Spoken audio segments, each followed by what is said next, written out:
तेरे बिन एपिसोड 50।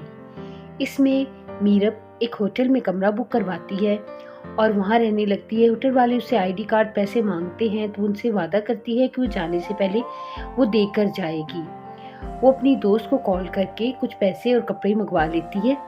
तो कपड़े चेंज करके वो कमरे में बैठ के सोच रही होती है कि इंसान के कुछ फैसले ऐसे होते हैं जिन पर इंसान बाद में बहुत पछताता है।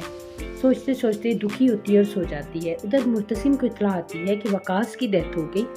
वो परेशान हाल सब कराची पहुंचते हैं। वहां जाकर बहुत दुखी होते हैं, उनके दुख में शामिल होते हैं। उसके बाद वकास की तदफीन का अमल होता है। तदफीन हो जाती है। घर में कुरान खानी चल रही होती है।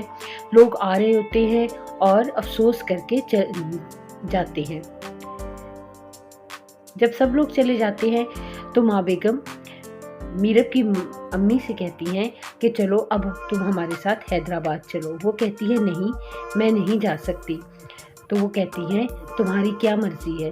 तो मीरब की अम्मी कहती हैं मैं यहीं रहूँगी। माँ बेगम कहती है इतने बड़े घर में तुम अकेली नहीं रह सकती। तो वो कहती है नहीं, मैंने फैसला किया है कि मैं अपने इसी घर में इद्दत गुजारूँगी। तो सभी लोग बड़े दुखी होते हैं। मुर्तसिम भी अपने चचा वकास को सोच सोच के किस तरह से, अनवर भी वकास ही की बातें सोचता रहता है कि किस तरह उसने मेरी बेटी की हिफाजत की थी, किस तरह मेरी बेटी को हर हर जगह उसने सपोर्ट किया। उधर मीरब जिस होटल में ठहरी होती है, रात को वहाँ पे पुलिस का छापा पड़ता है। पुलिस होटल के मालिक से कहती है कि तुम इधर गैर कानूनी काम कर रहे हो। सारे कमरों की छानबीन करते हैं और सारे लड़के लड़कियों को वहाँ से पकड़ कर ले जाते हैं। तो मीरब को भी पकड़ लेते हैं। मीरब बेचारी डरती भागती हुई कहती है मैं वो नहीं हूँ। लेकिन जहाँ सबको लड़कियों लड़कों को पकड़ा होता है, सारे इकट्ठे बाहर खड़े होते हैं, तो पुलिस की नज़र इधर उधर होती है। तो मीरब वहाँ से भाग जाती है। मीरब कैसे भागती है कि उसको रिक्शे वाला एक जो बस में कंडक्टर था वही रिक्शा चला रहा होता है। वो देखता है उस लड़की को कि ये यहाँ क्या कर रही है। फिर वो सोचता है कि उसने मुझे सोने की चेन दी थी। वो उस लड़की को, वो उसी वक्त मीरब को कहता है कि आ जाओ जान बचानी है तो मेरे रिक्शे में बैठ जाओ। वो उसके रिक्शे में बैठती है तो वो दूर ले जाता है, उसे शहर की तरफ आ जाता है। शहर आकर वो उसे कहता है कि अब यहाँ उतर जाओ। तो कहती है यहाँ कहाँ उतर जाऊँ। तो वो कहता है कि अब मैं तुम्हें घर ले जाऊँ अपने। तो वो कहती है नहीं। तो उसको रिक्शे से उतार देता है। वो सड़क पे खड़ी परेशान हाल खड़ी होती है।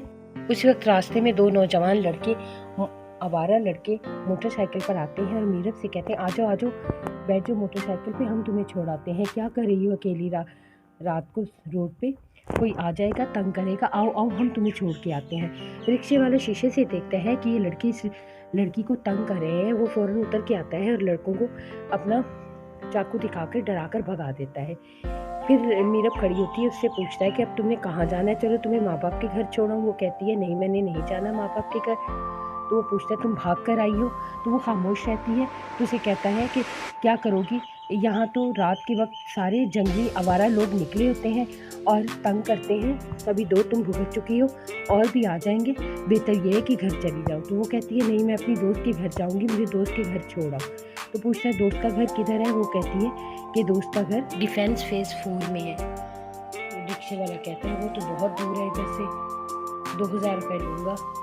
फिर वो मुंह बना के चुप करके खड़ी होती है। तो फिर रिक्शे वाला कहता है अब पैसे नहीं है।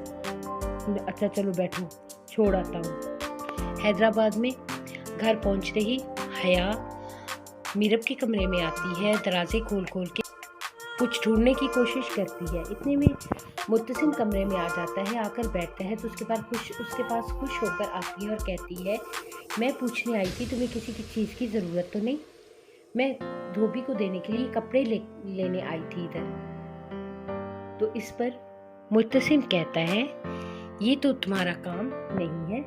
वो जेब से अंगूठी निकालकर उसको दिखाता है और कहता है, तो हया को दिखाता है, कहता है तुम तो ये लेने आई हो। उस पे हया कहती है हाँ लाओ मुझे दे दो, माँ बेगम ने मंगवाई है। तो मुत्तसिम कहता है नहीं, ये तुम्हें नहीं मिल सकती, ये मीरब की है। तो उस पे हया उसको बहुत सुना देती है कि मीरब भाग गई है, मीरब भाग जाती है घर छोड़ के, वो घर बसाना नहीं चाहती, तुम उसके पीछे, वो थी तो उसके ख्वाबो ख्यालों में थे, वो नहीं है तो उसके ख्वाबो ख्यालों में हो। तो इस पे मुर्तसिम कहता है, हाँ तुम ठीक कहती हो, वो मेरे ख्वाबो ख्यालों में है, वो तुम्हारे जैसी नहीं है, कोई बात तो है उसमें कि वो मुझे बहुत अच्छी लगती है, तो मैं उसको ढूंढूंगा, हर जगह ढूंढूंगा, अगर मिलने की आखिरी उम्मीद भी ख़त्म हो जाती है तो फिर ये अंगूठी तुम्हारी है। हया खुश हो जाती है और उसकी तरफ हाथ बढ़ाते हुए कहती है, फिर तुम भी मेरे हो जाओगे। उसी तरह फिर पलट कर बाहर की तरफ जाती है और बहुत खुशी से उछलती हुई जाती है कि वाकई अब तो मुर्तसिम मेरा हो जाएगा। इस खुशी में वो फूलें नहीं समा रही होती और हवेली में उछलती कूदती फिर रही होती है कि मुर्तसिम मेरा हो जाएगा।